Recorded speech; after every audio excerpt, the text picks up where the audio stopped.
Okay, so I'm sorry that this is kind of a little bit backwards, but I am shooting with the camera in the mirror so that you can see what I'm doing. I think that'll be a little bit easier for you, but by all means, this is not how I want to see you taking a selfie. I don't want to see you holding your phone up here to take your selfies in the mirror. Please don't do that. If you're trying to get your whole body, that's one thing. But for just your face to do a regular selfie, please stop doing that. So, I have a... I hope this doesn't make a whole bunch of noise while I'm doing this. I have a Galaxy S3, and that is the phone that I love. I am a Google, Samsung fan. However, you can do all of this with an iPhone.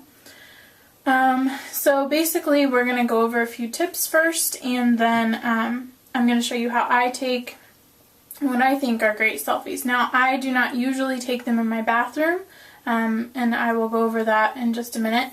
But this way I can show you how to pose yourself, how to actually take that photo, and then I will be doing some of them, in another room with better lighting, because that is extremely important in order to have a good selfie.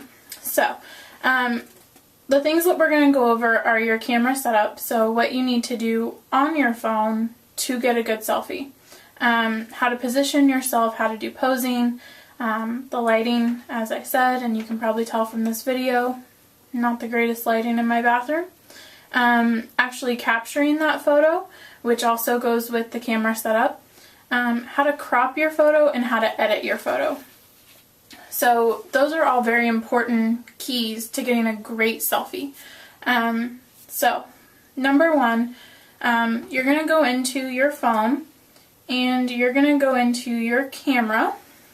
So phone and your camera, and you're going to go in there and change some of your settings. And I'm going to be doing screenshots of my phone screen so that you can see what I'm talking about, and those will be up on the blog. They'll be in the video with it.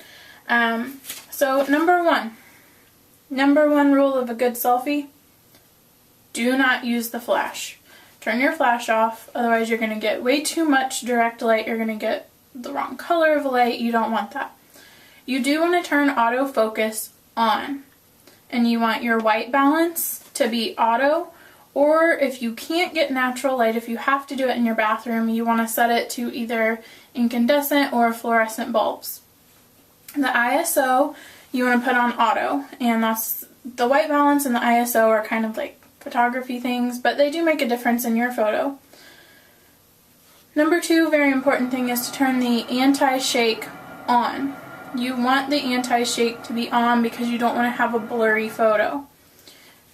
Another very important thing, that if you have this option, which most of the newer, and my phone is not new, there's 2 new versions of my phone out since I got mine, so it's not brand new. Voice control on the cameras is extremely important as well, because that way you don't have to be pushing on a button and shaking your phone when you're trying to take that shot. And then this one's kind of silly, but image quality, I have mine set to super fine so that you get a really good quality image from your phone as much as you can. One of the things about your camera setup is you are not going to be using the front-facing camera. You are not going to do that anymore, because I'm going to show you how to set it up so that you don't need that. You are going to be using the rear-facing camera because it's a better camera. It takes better photos. So you're not going to be cheating and using your front-facing camera anymore. So, number 2 thing that you need to know. Like I said, I don't take selfies in this space, in this bathroom, because I only have light directly above me. And those lights above my mirror. Whew, totally bright, awful lighting. We do not want that. So, what we want is natural light that washes over your face, really brings out the right contouring, the right lighting, really makes your features look nice. We do not want only one light source above our heads. That casts a lot of shadows here, it casts shadowing here. We don't want that. So, you're going to go to a nice bright window and we're going to set it up there. You're going to be facing that window. So imagine this mirror that I'm looking at is a big picture window with lots of sunlight coming straight at me. Okay? So then we're going to talk about posing, and I am reading notes because I'll forget something.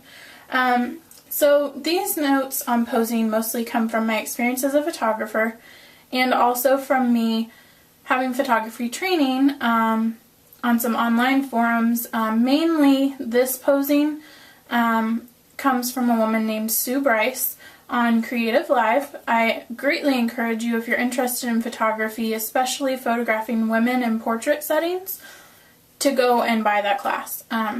It will change your life. Sue in general will change your life. She's great. She's a great person. She's a great, intelligent woman. Her accent is beautiful.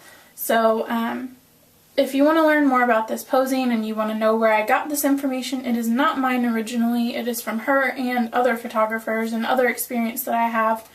But that's where it comes from.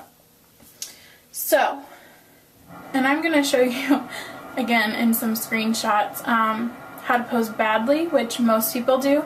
If you hold your phone up here, you can't even see my hand in this shot. If you hold your phone at arm's length above your head and you're taking a selfie that way, not gonna look good. So, what's really important is how you position your body. So you want to stand with your weight distributed on your feet really nicely. I like standing better than sitting because when I sit, things tend to just kind of creep up. I don't like that. So we're gonna have our hair around our faces if that is what works for you. If you look better with your hair all back out of the way, do whatever applies for you that day, doesn't matter. But if your goal is to make your face look nice, which it's a selfie, it's a photo of you, you want to be able to see your face. So I try not to have my hair over my eyes or anything like that. So then you want to have a nice clear background. If you don't have a nice clear background, we'll fix that later in editing. But you do want to somewhat control that background. But for your posing, you want to have your shoulders down. You don't want them up by your ears because that just looks uncomfortable. It looks like you're nervous. So make sure your shoulders are kind of down where they should be comfortably. And you're going to bring your chin forward and down. This will trip a lot of you up. It will feel really crazy and uncomfortable, but I want you to watch what this really looks like in true life. So here I am just standing. And when I go forward with my chin and down,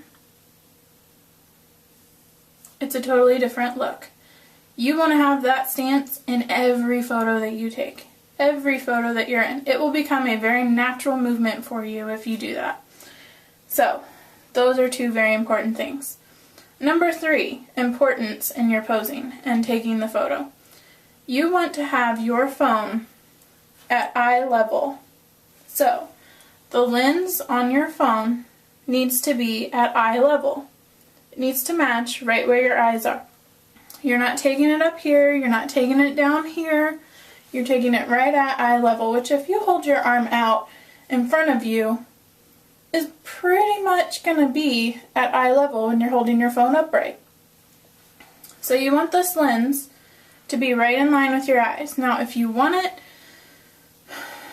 there's plenty of debate on whether being up higher than your eyes is slimming or not. In some cases it is. Usually in a selfie it's not going to be that much.